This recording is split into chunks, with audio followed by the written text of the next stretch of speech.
ڕات چییە بەرامبەرەوانەی ژینگەی کوردستان پاگڕاناگرن لە سەیرانگەکان؟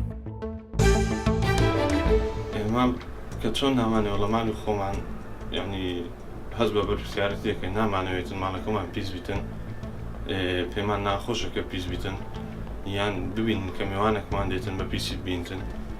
بە هەمان شێوە هەست بە مەسئولیەتێ بکەین کە وڵاتی خۆمان کوردستانی خۆمان خۆش بێتن.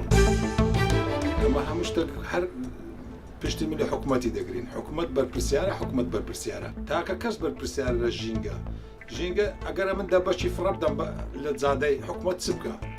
ئەگەر ئەتو بچی لە سەیرانێ دابنیشی خواردن و خاشاک و هەموو شتی خۆت بەجێ بێ لێ حکوومەت چ بکە؟ هەمووی ئەمە دەرێن حکوومەتە با بەخۆ حکوومەت لە هەموو شتێکی بەرپرس نییە، بە خۆمان بەرپرسی.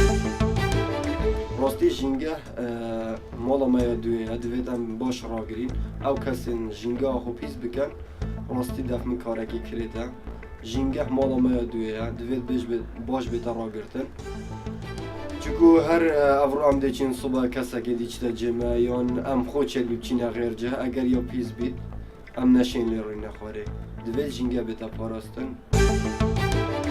هیوادارم ئەوانەی دەچنە سەیرانگاکەن یعنی چاوێن لە پاک و خاوێنی سەیرانگاکان بێتن بەو شێوازە نەبیتن کە ئێستا کە هەیە زۆر ئیحمال کرایە وەکو ئەرکێکی نیشتیمانی و ئەخلاقی و حتا ئاینیشە.